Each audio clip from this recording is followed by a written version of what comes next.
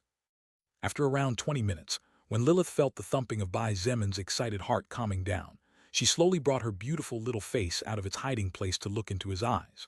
Although the heart of Lilith felt a little lost when that intoxicating masculine scent that belonged only to him left her, seeing his black eyes as bright as pearls so close definitely and undoubtedly made up for it.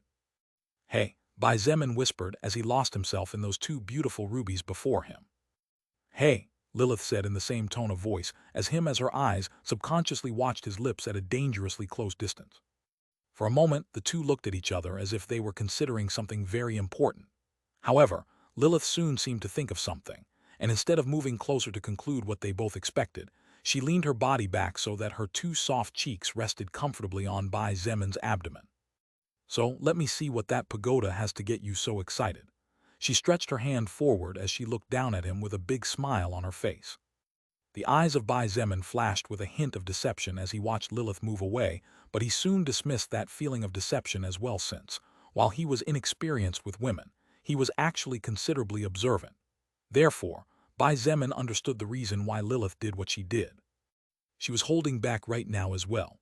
After all, the timing was perfect for it to happen. However, Bai Zemin was busy and had too much work to do. Lilith believed that the true partner of such a wonderful existence as he was needed to be sensible and understanding enough to know what was best for him at times like this, since momentary desires were just that, passing desires. The simple fact of seeing Bai Zemin devastated by the death of a relative of his, as a consequence of being delayed a few seconds due to being with her, was something Lilith didn't even want to think about. What was the rush? An infinite eternity awaited ahead. Bai Zemin gently rested both hands on Lilith's thighs covered by her long black dress, and as he felt her softness he said with a teasing smile, "Nope, I won't show you." He didn't wait for a reply from her, as he brought both hands to her small waist and lifted her body without hindrance before standing up himself. Lilith felt as if she was a 5-year-old girl being lifted up by Bai Zemin like this, and while looking down at him from above with her feet off the ground, she made a pout that suited her current situation. "Hey." He. Bai Zemin put her down on the ground and looked at the small wooden pagoda in his hand. The wooden pagoda did not look normal in any way despite its diminutive size. In fact, the reason why Bai Zemin would describe it as a wooden pagoda was because the material used seemed to be wood, but honestly he wasn't even sure about it. Looking carefully, the wooden pagoda was replete with magic runes that formed strange and mysterious patterns in such a way that they connected with each other to form a large magic circle, which had the center free as if waiting for the missing piece to arrive soon. "Why don't I show you the use of this treasure instead?" Lilith looked at Bai Zemin in confusion as she heard his words. He looked at her with a confident smile and narrowed eyes as he slowly said, "I'm sure even you, a sixth-order existence, will be amazed by what this baby in my hands can do." Oh, she raised an eyebrow, genuinely surprised. For Bai Zemin to say such a thing, then, it could only mean that that wooden pagoda was truly incredible. However, Lilith couldn't help but pour cold water over his head, saying, "You little scoundrel, I've seen a few pagodas like the one you have." She pointed out in a neutral voice, "The demonic army and all the factions of higher existences have one." Wooden pagoda was a treasure that was given by the soul record when an existence met a certain requirement, or met a certain number of criteria which were unknown. However, considering that the wooden pagoda of Lucifer was in charge of modifying Lilith's records to turn her into a succubus-like demon that suited her class, and due to small fragments of information she gathered throughout her life, anyone wishing to become a true leader had to first obtain a wooden pagoda like the one of Bai Zemin. While it was unlikely that all wooden pagodas were the same, Lilith was 99.99% sure that each one had different abilities, since the magic runes on Bai Zemin's pagoda were different from the runes she saw 10 years ago on the wooden pagoda in the possession of Lucifer. However, even after he heard Lilith's words, the confident smile on the face of Bai Zemin did not recede. On the contrary, his confidence now became more prominent, and a glint of pride flashed in his pitch-black eyes as he said, "No, believe me, you will be amazed when you see what my wooden pagoda can do," he said in a mysterious voice. "Maybe not at present, but my pagoda will definitely be a lot more powerful than the demon lords in the future." Now the curiosity of Lilith had reached its peak. Bai Zemin had always, from the very beginning, been a confident person, and although he used to cover it up quite well, Lilith knew that in his bones he hid arrogance as immense and vast as the skies themselves. Therefore, if he said such a thing despite having heard Lilith's words, then he must have been very confident. Otherwise, he would not say something that would soon put him to shame. Bai Zemin turned his hand over, and the small wooden pagoda was soon brought inside the space of his storage ring. He sat on the edge of the bed and closed his eyes. "Lilith, give me a few minutes. I need to explore some important records I obtained during the war on the bridge," he said with his eyes closed. "Okay." Lilith agreed and sat down next to him as she stared at his concentrated and serious face. Men really do look more handsome when they were earnestly working on their goals. She sighed in her heart as Bai Zemin's consciousness dipped deeper and deeper into his most recent records. Although the records Bai Zemin was looking for were submerged under the records of millions of lives, this time he had much more experience compared to the past, and since he also had a clue, it didn't take him more than a couple of seconds to find the first record he was looking for. War Cry, Second Order Active Skill, Level 5. By imbuing mana into your vocal cords and slightly modifying the anatomy of your throat for a brief instant, release a fear-inflicting sound wave that freezes the movements of your opponent for a second. The distance the sound wave can travel depends on the user's mana stat, and the power of the effect can vary depending on the opponent's resistance. This skill cannot evolve on its own, and the evolution criteria are unknown. It consumes 70 mana points to activate and has a cooldown time of 5 minutes. So this is the skill I learned at that time. Bai Zemin pondered in his heart as the battle on the bridge replayed in his memory. Just then, when the zombie leader was about to stun Bai Zemin with his special skill and leave him open for attacks that could cost him his life,